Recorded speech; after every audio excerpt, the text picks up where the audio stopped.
بتخافي من الحب؟ هلا مو قصة بخاف بالحب، بس أنا ما بآمن بالحب، ما بآمن فيه بالمرة؟ يعني مش بالمرة. هلا أكيد حيجي يوم ممكن أآمن بالحب، بس أنا بشوف أنه بهالوقت ما صار حدا يحب حدا عن جد.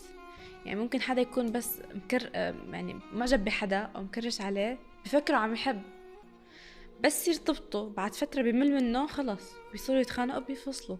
هاد مش حب، هاي كمثال عم بعطيك يعني. فانه كتير عالم فاهمين الحب غلط. الحب مش هيك ابدا. الحب لما انت جد اول شي تنعجب حدا، بعدين تحبه، بعد ما تتخانقوا اول شي تصير رفقه، وتتخانقوا وتشوف كل جوابه السلبيه وكل المشاكل بعد ما تعدي. اذا ضليت عن جد بدك اياه فانت بتحبه، اذا لا فانت هاد بس اعجاب.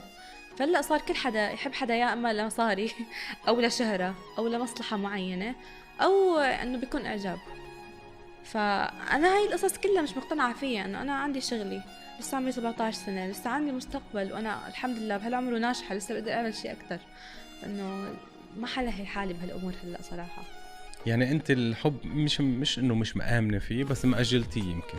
ممكن يعني ما بشوف هلأ في حدا بيستحق قمر صراحة. جد يعني شغلي أهم، شغلي أهم، لأنه شغلي الشيء الوحيد اللي حيفيدني أنا لحالي. أنا بدي أكون حالي لحالي، ما بدي أكون بحاجة حدا. ولو صار شيء يعني أكيد بالمستقبل رسمي أو شيء، يعني دغري أنا حأعلن. أنا ما بحب أخبي وهيك، إنه بس لما يصير شيء رسمي وهيك. بس إنه حاليا لا.